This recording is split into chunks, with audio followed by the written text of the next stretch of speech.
It Out Loud, a podcast by Chasing the Rainbows with your host, Bernice Quisenberry. Today's episode is incredibly special because it reminds us of something we believe deeply here at Chasing the Rainbows. Sometimes the people who walk through the hardest storms become the very people helping others find hope. Infertility, pregnancy loss, and the journey to parenthood can feel incredibly isolating. It can feel like life is moving around you while you're still standing still, grieving, hoping, trying again, and wondering what comes next.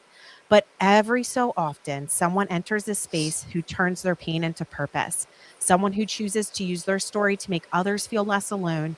And today we are so honored to welcome one of our incredible New York State ambassadors and volunteers at Chasing the Rainbows, Lenore Grasso, someone who has become a powerful voice in helping spread awareness, support, hope for families navigating infertility and loss. Lenore has been an incredible inspiration in helping grow our mission in New York, reminding families that support matters, community matters, and that no one should ever have to walk this journey alone. But before she became ambassador, before she became an advocate, before helping others, she has her own story. And today, Lenore is opening her heart to share her experience, strength, and hope, what life looked like before this journey, what infertility and the road to parenthood has been like, and how it has shaped her and what comes next. And because so many listening may see something in themselves somewhere in her story, we want you to be able to hear it. So Lenore, thank you for not only volunteering your time and heart to this mission, but for trusting us enough to share your story today. Thanks, Bernice. I'm so excited to be here and to hopefully reach someone in their time of need who needs it most.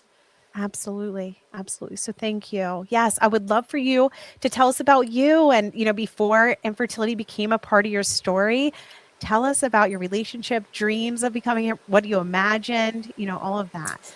Yeah. So, I think parenthood is this very big picture thing that everyone kind of assumes, but they just assume it will be super easy and it will happen to them. And one day they'll just be parents. So I guess where it first started for me was growing up. As an adult, I kind of was like, yeah, I'll have kids, but it was never like this big, urge, longing to do so. But the more, as I got a little older and as, you form adult relationships, what really resonated with me is the relationship with my mom and my sister. I feel like the three of us, I also have an older brother who I love very much, so not to exclude him from this, but he lives on the other side of the country. Me, my mom, and my sister, we live 30 minutes apart and we talk all the time. They're always there when I need them. We can do everything together or nothing together. We go to workouts together. We go shopping together. We go to lunch together. We go to the wineries together. And just how important those relationships have been for me as, growing up and becoming an adult with my mom and sister. I wanted that selfishly for myself, having that as an adult, having someone, even if it's, a baby at the time, but it grows and that relationship forms and it becomes one of a very important relationship in your life. So that's kind of what led me to exploring parenthood. I met my now husband, I guess it was 10, 11 years ago now after college. We met and we both kind of were focusing on our careers. And then about 3 years ago, we were like, I guess, maybe we should do this, thinking it was going to be super easy. And mildly fast forwarding, here I am, because it has not been very easy and it has been a long, challenging road. So that's a very short version of what led me here. Yes, absolutely. Oh, thank you for sharing your heart with us. And and just to explore more into, realizing, I would love to hear more about those moments, when you realized that parenthood wasn't going to be that easy, in these past 3 years, what your journey has been like and what you are beginning to, go through. Yes. So I guess this all started around 2.5, 3 years ago. So Ironically, getting pregnant is not an issue. It's just staying pregnant that's an issue. So I have been pregnant 3 times for various amounts of time each pregnancy. I think, well, I don't think, I know that the first pregnancy was the hardest for a few different reasons. During that pregnancy, I also was diagnosed with prenatal depression, which I don't think many people, well, I know many people don't know that it exists because I lived through it, and everyone was very dismissive, just saying, it's hormones, it's fine, it will pass. And people I'm very close with, like my mom and my sister, and in fairness to them, they didn't know this was a thing either. So they were just going off of the knowledge that they had, that yes, this happens. Like sometimes, your hormones are going crazy. In my gut, I knew it wasn't my hormones. I'm a relatively extroverted person. I was spending hours every day for weeks in bed crying, and I didn't know what to do. I wasn't sure if I could even move forward with being pregnant. Like I couldn't even think about anything. It was just like a black veil over my life, and I couldn't make any decisions. I was literally stopped in my tracks. I couldn't fathom like moving forward with the pregnancy because I was like, I couldn't even be there for that. But then I couldn't fathom not moving forward with the pregnancy. So I was just in this very big limbo. And then around 8 weeks, I miscarried. And then after that, no veil lifted. I was actually even worse because then I felt so guilty because I wasn't I was so, I wasn't like in it to be in it. I just felt so guilty. Now looking back that, being that 2 years ago, I realized like that was not my fault, and it's okay that I felt that way. And all of those feelings were okay and valid, and doesn't make me a bad person, and doesn't mean I won't be a parent one day. It was just that I was dealing with something that I didn't know existed. And there was no resources to tell me that that was okay. And people can go through that, and that doesn't make them a bad person to have those feelings and be unsure of where their life was going to go. So that was my first experience with pregnancy, which wasn't great, obviously. It took a lot to... So I took a year off of anything because I needed time to figure out how to be me again and what that new version of myself was going to be, because I wasn't the same person I was before that. It had changed me in so many ways. I was so weary of, can I be a parent? Like, am I even fit to be a parent if like I had those feelings and those thoughts and like that happened to me? So I had to go to therapy, and I'm still working through that because I didn't there's so much to process there, and it's so heavy, and it makes you feel so bad every time you think about it.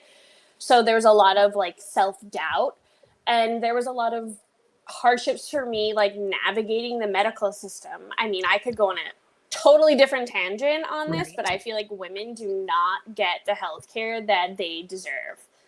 Like, at any point during that pregnancy, did I feel supported by any doctor I had reached out to? No one ever mentioned perinatal mood disorders to me ever. No one told me about that perinatal depression was a thing, that it exists, that it's okay to have. They completely dismissed the pregnancy loss as like they just chalked it up to something that chromosomal happens 1 in 4 pregnancies, which it does. That is a statistic, and I'm not dismissing that, but there was no support. I just went to the doctor's office, I did an ultrasound, and I just left. So there was like a lot around that I needed to unpack and decide if I could, what moving forward looks like for me. Yeah. So it took a year, a very long year, I felt like, but I started feeling more like myself. I went on antidepressants, which for me personally helped tremendously. I know that they're not for everyone, but for anyone out there who may be thinking about it and deciding if it's right for them, do not feel any guilt about needing extra help getting through this crazy world. Yes. It was so needed for me. I really, I had to do work outside from taking medication, but I really needed to be able to function. Yeah. So, Oh. did that. So then a year later, and again, ironically, getting pregnant is not an issue for me. I get pregnant the second I try to get pregnant. So got pregnant again. This time made it to like around 9 weeks, and it was a blighted ovum. I learned a lot of new medical terms I never knew existed. I know. So again, no support. Got in the office, like, I didn't know what a blighted ovum. I didn't even know what to look for on an ultrasound because, like, last time I went, I was like, I don't know what anything looks like. No one tells you what it should look like, what it shouldn't look like. So I was like, I don't know. It looks great to me. Like, I don't know what I'm looking for. Yeah. So, anyways, I did not end up passing naturally, so I had to go for DNC. Oh my God. So did that. Then found out it was a partial molar pregnancy again. I had no idea what that was. Oh, so that was like a whole nother slew of issues. And for those who've ever dealt with partial molar or regular molar pregnancies, it's actually like a very like dangerous situation to be in. You get like I was monitored for weeks and weeks and weeks.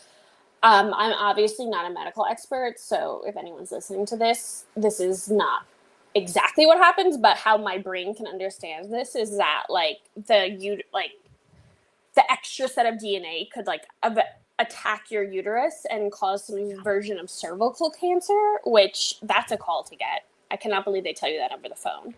Oh, I know. And I was just like, nonchalantly, you're gonna drop that on me? Like, what are you talking about? Cancer? Like, I was like, what are you saying to me? We talk about like compassionate care. I know. Like, I was like, okay. I know. Oh, Lenore.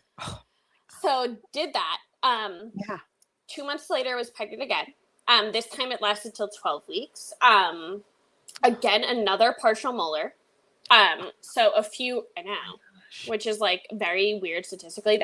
I should be studied by the medical documents because every doctor is like, we've never seen this before. I'm like, yeah, me either. I didn't know this existed. But yeah, anyways, right. I know. The craziest thing about this was I had switched OBGYNs at this point, and this new OBGYN I was working with, Dr. Wagner, shout out to anyone in the Long Island area, amazing, cannot recommend him enough. His staff was so kind and compassionate. I had so much anxiety during this whole pregnancy. They literally would have me come in at 8:15 once a week and just do like a non-official ultrasound just to like calm my nerves and be like, everything's good. So shout out to them. Again, another partial molar. This ended up being during, Bernice, I'm not sure if like those huge snowstorms the East Coast was getting pounded with. So they could not get me into the OR. So they had me do it without anesthesia at 12 weeks pregnant, which was like, oh my gosh, Lenore. Beyond. I like this day, like when I tell doctors that, like, and to be fair, my doctor didn't by no means force that upon me. It was either that or wait until an OR spot opened up. And for anyone who's been in that situation, maybe they're a better person than me and could wait with something like that. I could not wait. I needed to have that over with. So by no means is this a slight on my doctor. No. It was just like a personal decision that I needed to do. Yeah. Again, found out it was another partial molar. So it was monitored constantly. Again, to this day, no one can tell me what is going on, why that happens. No one knows if it's a sperm issue, an egg issue, a both issue, a me issue, my spouse. No one knows, basically. Moral of the story. And now, but the light at the end of the tunnel was that the doctor who performed my second DNC was also my doctor who performed my first DNC. And for the first time after a year and a half of all of this, and a year and a half of going through all of this, I received a flyer for Chasing the Rainbows. That was the only time anyone has ever provided me resources of like anything. So since I was unable to physically move, anyone who has a DNC that late without anesthesia knows how the physical toll that takes on your body. I was up on the couch with my dog, who, shout out to my dog, has been with me through all of this. And I emailed you, and Kelsey responded right away. And now I'm here on this podcast. So, wow.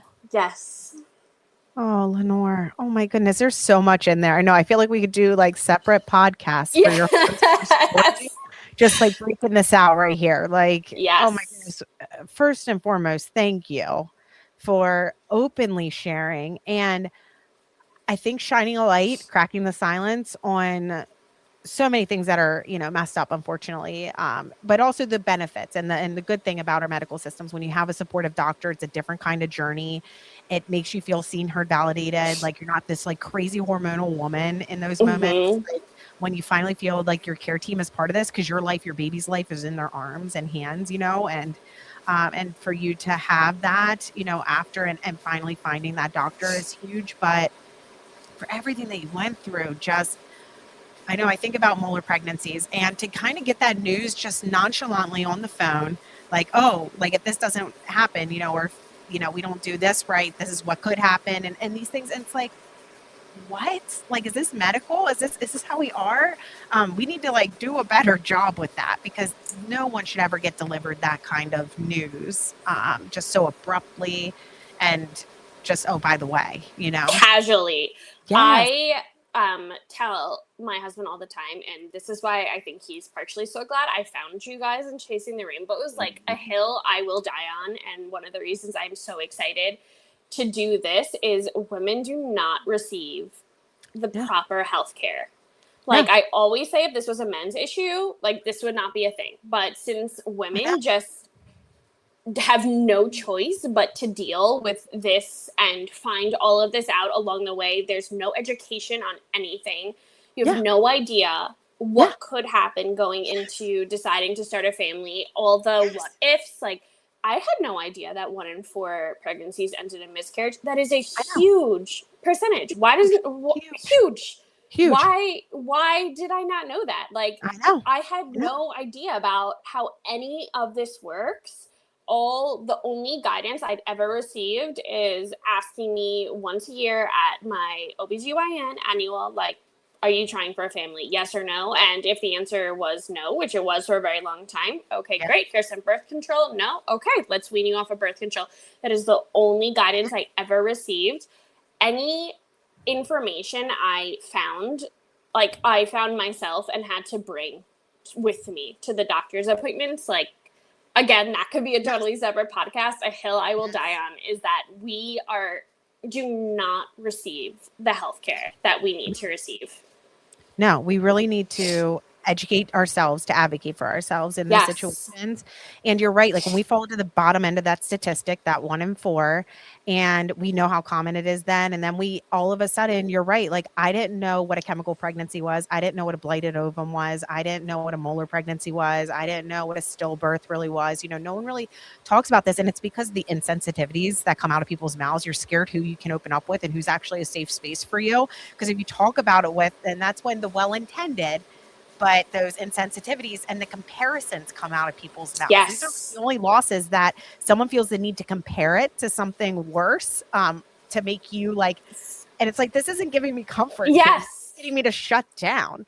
But it's true. Like, 1 in 4 going through these types of loss, any type of baby loss in this sector, right? And we consider everything baby loss, miscarriage, any type of chemical, everything. But then also infertility, 1 in 6. It's like, come on, and these are medical diagnoses. These aren't someone's fault. They don't happen because of that. Like, these are all and what's interesting too, Lenore, with your story, like that shame, blame, guilt, doubt that we feel, right, as the parent, as the mom carrying the baby, I resonated so much with you when you were feeling like when you were sharing about because of my feelings and like having that depression that you were dealing with, the perinatal that no one talks about, right? No one talks about that, the postpartum, all the things like the surges, the crashes of hormones. But then on top of that, it's this. And, you know, also in those moments, like sometimes it's like, did I will this to happen because of my mind and what I was thinking? And I went through that too with one of ours. And I was like, oh my goodness. And just to open up and share about that because you know, it's not. And we didn't, of course. But that shame, blame, and guilt we do to ourselves is so natural in these traumatic losses that we have.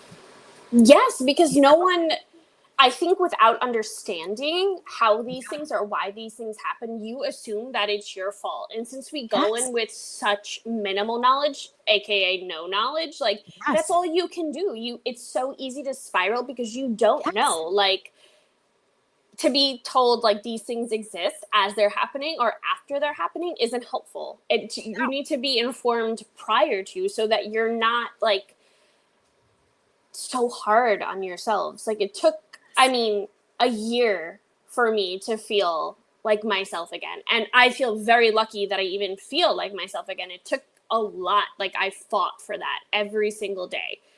Tons of therapy, tons of like just like it was a decision, honestly, that I made to not continue, that I had to somehow work through it. And, you know, I'm very lucky too. Again, like going back to the healthcare, a lot of therapists are out of network. I'm very, very fortunate that my therapist is not a network, but she's amazing, but that I can financially afford to pay for that. Exactly. And then there's so many people in these situations who can't and don't know what to do. And that's why some like a foundation like Chasing the Rainbows is so important, because no one should be told, oh, you can't afford the help you need. No. Like it's a health crisis and people need that support. And that's why this has meant so much to me and why this is like something that I'm so passionate about, because I mean, despite everything I've been through, I do feel so fortunate that I can do that for me, right? There's a lot of people, I mean, we see them like the peer mentors, like they need somewhere and they need someone that will provide you those resources no matter what the situation is. Absolutely. I know choosing between groceries or mental health, you know, a therapist appointment or, you know, a support group or a mentor or like that one-on-one person to walk with you alongside you in this journey. It should not come down to that. No. And like we are wealthy enough that, you know, we should look at this because the mental health crisis from there, and I know we can go down so many rabbit holes, but realistically, there's so many other things that happen from unaddressed trauma, grief, bereavement, you know, things like that all of a sudden then cause people to do things that they wouldn't have done if they would have gotten that support and felt the help that they need. Yes. And it took, in my situation, I know this is not specific to everyone's situation. I ended up finding a great therapist. Before that, I was also seeing a very good therapist, but it's very different being a therapist who specializes in this and a therapist who doesn't, because a therapist who doesn't, like, there's so many, there's like we just talked about, I didn't like these things are happening to your body and you don't even know what's happening. It took me a year to officially receive a diagnosis of PTSD, which again, then I felt shameful around because I was like, I'm not like, there's no way I should have a diagnosis like PTSD. Like I by no means, I'm not a veteran. I shouldn't feel this way. Like, why do I felt shameful in accepting that as a diagnosis because I felt like I should just bury this pain and it's not a big deal. But my therapist, who is amazing, she's like, no, this has been very traumatic. Like your body has been through so much physically, mentally, like that is what PTSD is. It doesn't matter what caused it. Something traumatic happened to you to cause that. And that's okay. Yes. I know. And I feel for you so much, Lenore, because it's funny when you said a war vet, right? I instantly, that's exactly what I did to myself. I disvalidated it, right? Like I was like, this is not, you know, it couldn't have been from this. Like that's not, but then almost then when you actually hear about PTSD and you hear about like symptoms, like things like that, you're like, oh my gosh. And then it's like your whole world just makes sense. You're like, oh my gosh, I've been experiencing some or all of that, you know? And it's like, oh my goodness. You know what I mean? Like it just finally you feel like someone's seeing you for the first time. And it's like, oh, and it's I hate the world that we live in where there is such a comparison.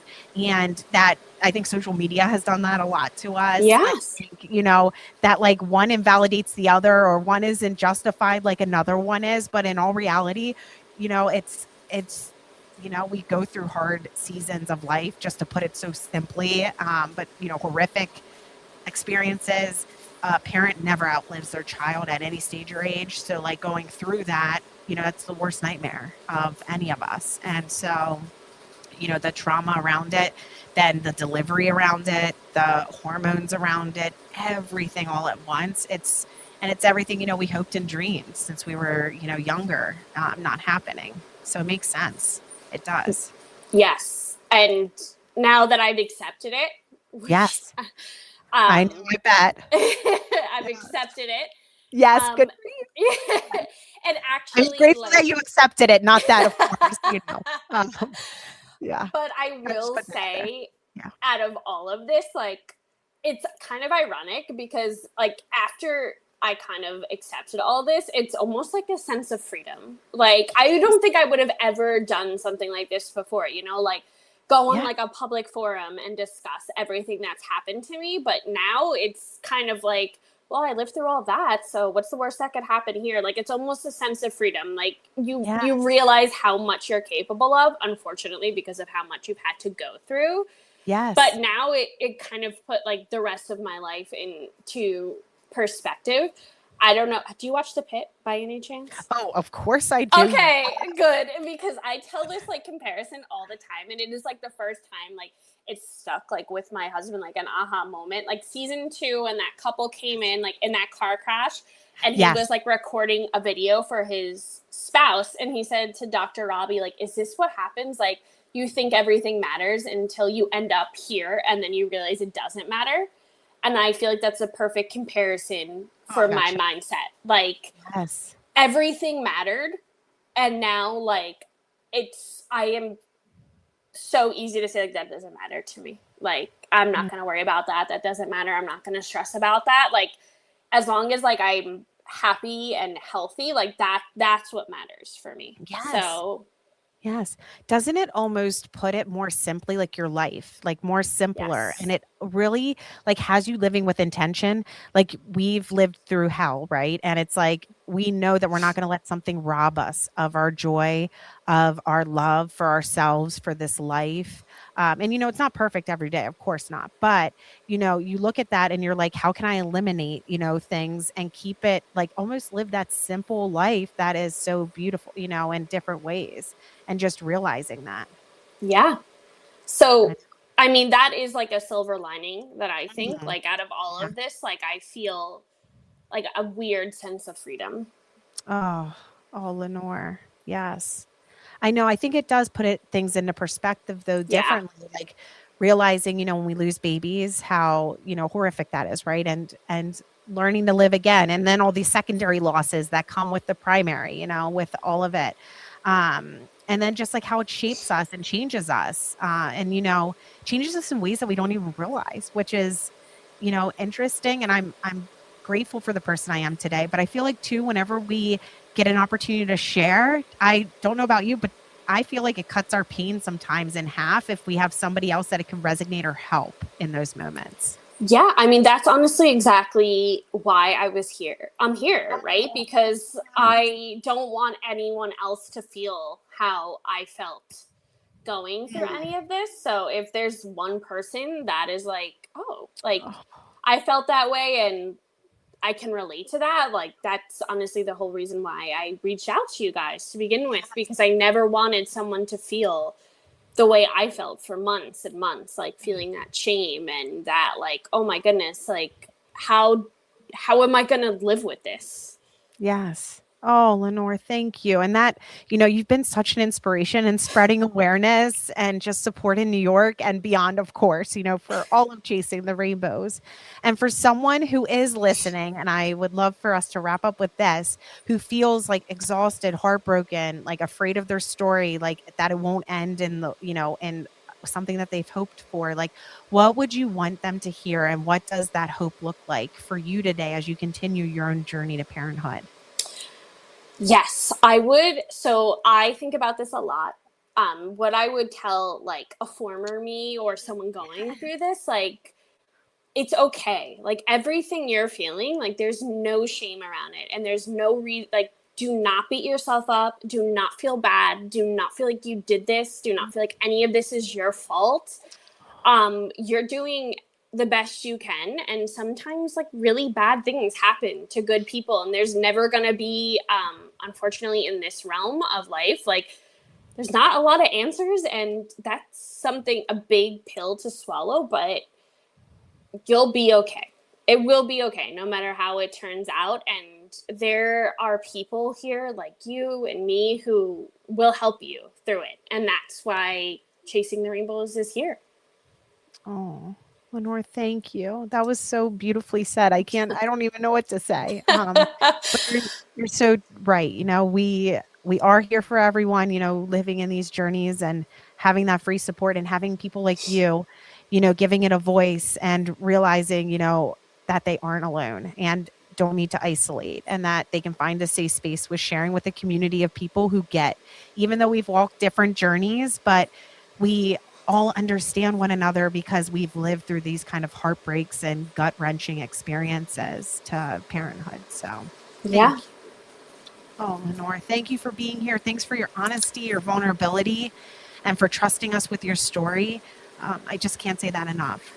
Thank you for having me. It really, Chasing the Rainbow, like, I know you say all the time, like you thank me, but I really should be thanking you because this has given me such a different sense of purpose and really helped me get through like very hard times. So thank you for starting Chasing the Rainbows and for giving people like us a place to exist and just be and find purpose in their pain, as you said. Thank you. I wasn't expecting that. You know. Well, I mean it. Strings. Oh my goodness. I didn't think I was going to cry during the podcast. Thank you for that heartfelt message. It just really means a lot. Well, I'm grateful for our community. Absolutely. Oh. Okay, how do I even wrap up with that, right? Well, I think we should wrap up before we're both blubbering at this. Like hyperventilating cry, ugly cry. What makes today's conversation so powerful is that infertility can feel incredibly lonely. Like life is happening around you while you're still standing still, grieving life you imagine, trying to hold on to hope and wondering if anyone truly understands what you're going through. But your story reminds us that even in uncertainty, there can be so much purpose and there can still be community and there can still be hope. You've taken something so deeply painful and used it to help other families feel seen, heard, and supported and less alone, Lenore. And that's exactly what Chasing the Rainbows is all about. And to anyone listening who is navigating any type of these losses, infertility, loss, IVF, trying to conceive, or simply wondering if they'll ever get their rainbow, we want you to know this: you are not alone. Your grief is real. Your hope matters. And your story is not over. And at Chasing the Rainbows, we provide daily free support services for anyone navigating these, because this doesn't happen on a schedule. This doesn't happen on a timeline or routine. Our emotions hit when they hit, and healing doesn't have to follow one of those either. And Lenore, thank you for being such a light for families in New York and beyond, and for reminding us all that even in the hardest seasons, hope can still grow. Until next time, this is Cried Out Loud.